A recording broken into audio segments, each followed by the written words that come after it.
Hello everybody, welcome back to today's video. Today we're going to be installing some new brakes on the front of the Mini Cooper S, the F56. So I've opted for some high performance brakes, brake pads and both brake pads and brake discs. I find that the ones that are on there at the moment are a bit too soft, considering they are roughly the same as what's available on the Mini 1 and a Mini Cooper.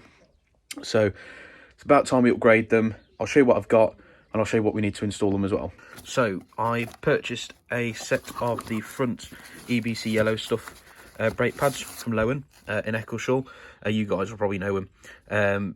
But yeah, EBC yellow stuff are the best bang for the buck, or pretty much the best pad you can get for to go alongside the stock Cooper S brake setup. So these are designed to offer sort of improved braking functionality on sort of entry-level track vehicles, passenger vehicles, sort of high-speed road sort of safe vehicles. So these are sort of the go-to upgrade, really. They were about £80 from what I can remember from Lowen. I'll drop a link in the description to where you guys can pick these up. I ordered them and they came like the next day, so you can't really fault that. So there's 4 in here. I've also got a brand new EBC brake wear indicator cable as well. When I did the rear brakes, I accidentally broke it, so I've got this just in case. And then for the brake disc, I've opted for a set of Brembo discs. So this is them. They're just your bog standard Brembo. They're not slotted or anything. They've got the slots in, obviously, the circumference, but they're not grooved or anything like that. But along with EBC yellow stuff pads, I should hopefully get sort of better braking performance. I'd hope so anyway. These were from Eurocar Parts. With their offer, I think they're about £100, so roughly 180 all in for a new set of front brakes, which can't be too bad. And you also get included a new nut or a new bolt to go sort of lock these brakes into the hub. You don't need to sort of make a watertight seal. It's just to nick it up, just to hold it in place, really. Okay then, so tool wise, you're going to need obviously your socket set. You are going to need to purchase a 6mm Allen key sort of bolt remover. This is to take off the bolt that holds on the brake disc. You're also going to need to get a breaker bar. I mean, this is your personal preference for me, with a breaker bar attachment on there. This means I can use it for the socket set. This to take the wheel off. That's what that's mainly for, and also using it in conjunction with the 6mm Allen key socket thing there to take off the retaining bolt. You're also going to need a low profile jack to get underneath the car. They are quite low. I've not had any luck with any other jacks. I mean, probably sort of better ones out there, but I've got this Halfords low profile 2-ton one there, so that's what I'll be using. 9-piece, well, I've just got a spanner set there, which I'll use to help take the caliper off. You'll also need to remove this shrouding here, which will give you access to the brake fluid reservoir. You'll need to remove the cap as well when you compress the brake calipers back in, or the piston back in, so we'll get to that later on. Right, so we're just going to jack the car up using that mounting point under there.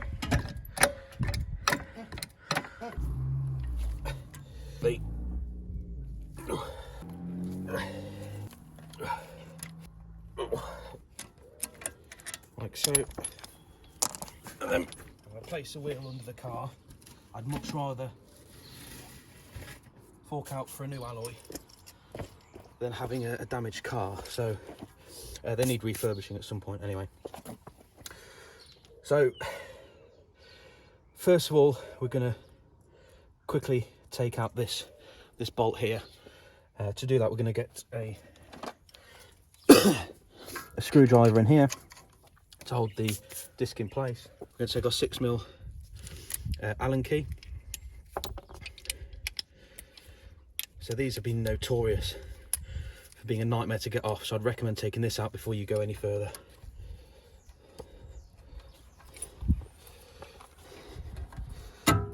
Oh, blimey, that was easy. So that's taken that off, which is fab.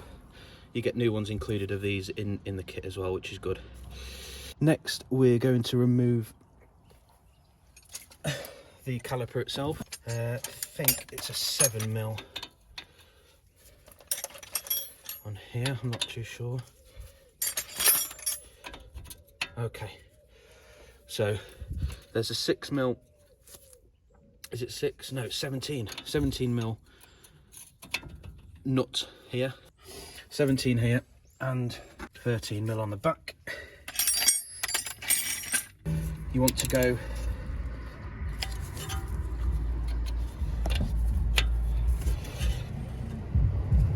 maybe righty-tighty, so it's lefty-loosey on here. You're going to hold this in place whilst you undo this.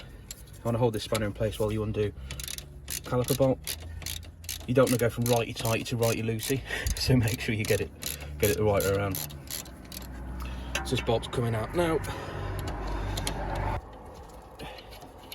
like so, and then we're going to do the same on the bottom. I'll turn the camera off while I do the bottom one. It's the same principle. And then I've already taken this pad out here. Just trying to remove the one on the rear. Bit of a nightmare, but it's got to come out. There we go. Okay, that's the pad out. Okay, you're going to want to take an 18mm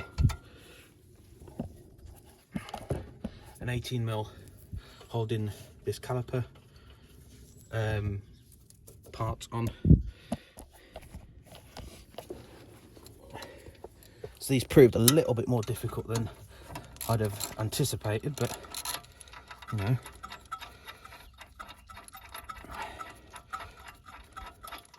So I had to get the breaker bar on it. There's one out. Keep them handy, they've got to go back in. And then the bottom one as well. Holding the caliper. Holding the caliper holding thing in place. Be careful that the disc doesn't fall out, because it might.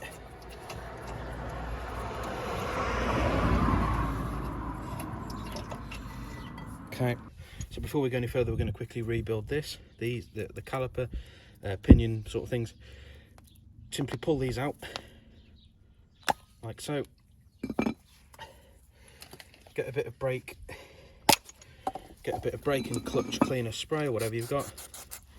Spray it over the top. Give it a bit of a wipe.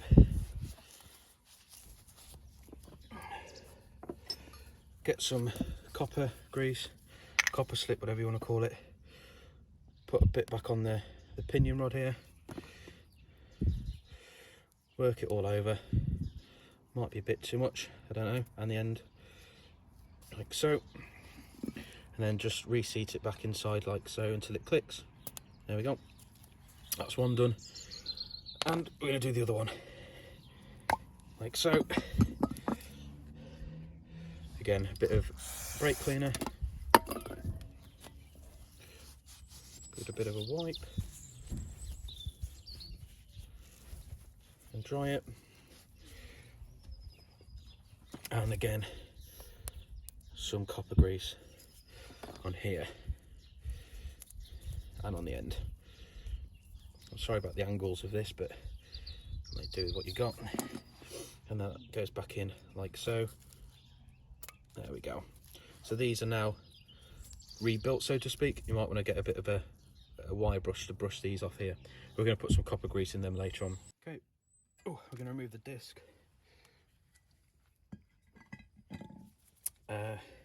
Take a bit of your brake cleaner again, spray it on there, give this a bit of a wipe down. Okay, we're going to take one of our new, I might wide this, we're going to take one of our new discs, and because these come with a film on them, we're going to want to spray the fascia and give them a wipe down on the front and on the back. All this oil coating does is protects them from rust during transit, like so. Okay, so I'm going to realign these like so. We're going to use the included bolt that Brembo included to reseat this back in. All this is, it's just a locking nut. just to hold it in place whenever they do like a wheel change.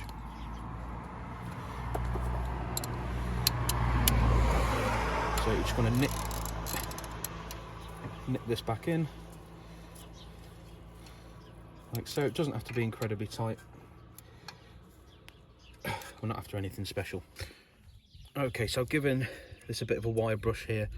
It's probably best to do that so you've got a smooth surface for the pads to glide in and out on. Okay then, so you're going to want to put this caliper housing back on.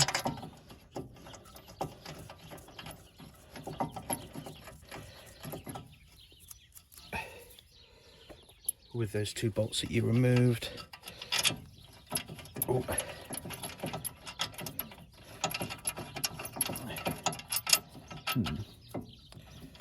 Oh, there we go, found it. That's the top one. We'll go back over these in a minute and tighten them up.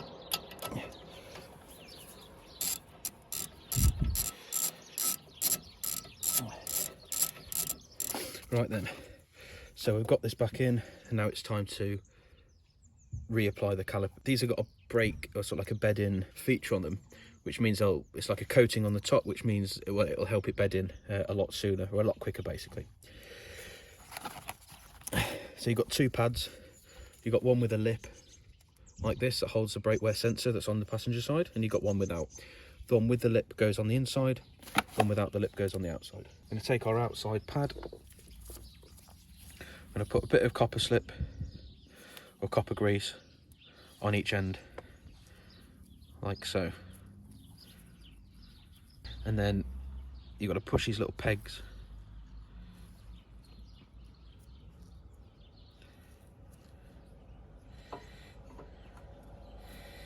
Okay, so we've done the front pad. Now we're going to do the second, again with your copper slip.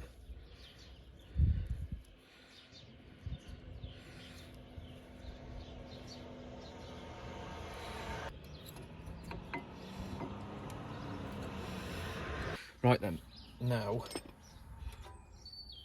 we're going to get the caliper. We're going to use this tool, which is a piston retractor.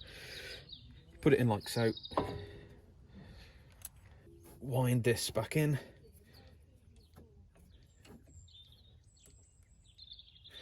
Slowly, which will push the piston back in.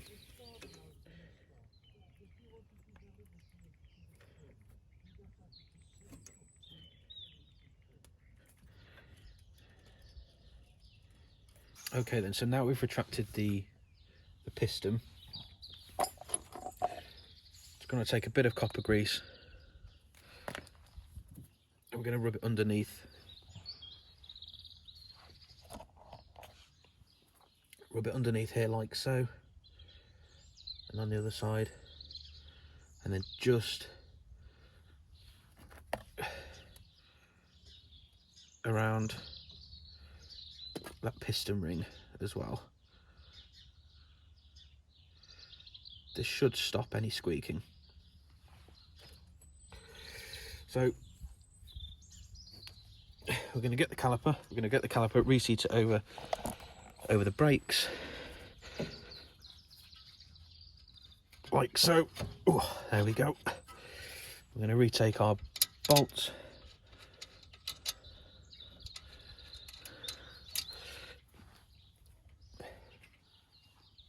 Reseat them in the back.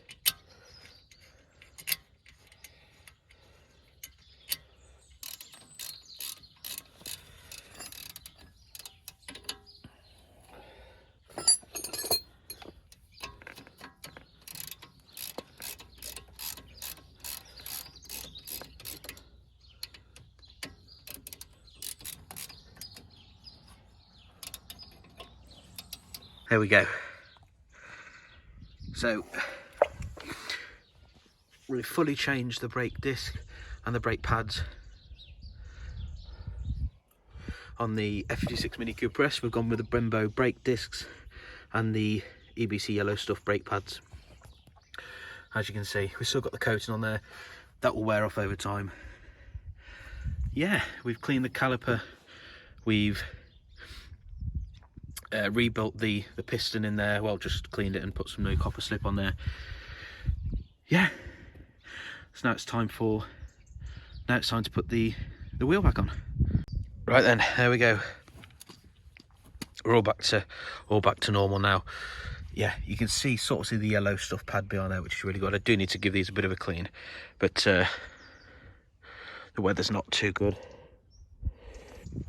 So yeah, I won't be doing that anytime soon, to be honest, but the car's a bit of a mess. But yes, so there we go, all done. And that will conclude today's video. And there we go. There we go. So I've got to do the other side now. I'm not going to get that on camera. It's the same principle, just on the opposite side. But yeah, hope you guys liked today's video. I hope it is sort of useful to some people out there who want to go with the same sort of brake setup that I've got. They're stock Cooper S calipers, but it's sort of like the best sort of upgrade you can get without upgrading the calipers. So you get Brembo discs, or any other discs really, but it's mainly the EBC yellow stuff pads that you want to keep your eye out for. Yeah, so I'm going to crack on with the rest. If you like the video, click like. If you want to see more videos in the future, hit subscribe, followed by a notification bell where you'll be notified whenever I upload a new video. Anyway guys, thank you for watching. I shall see you all in the next video.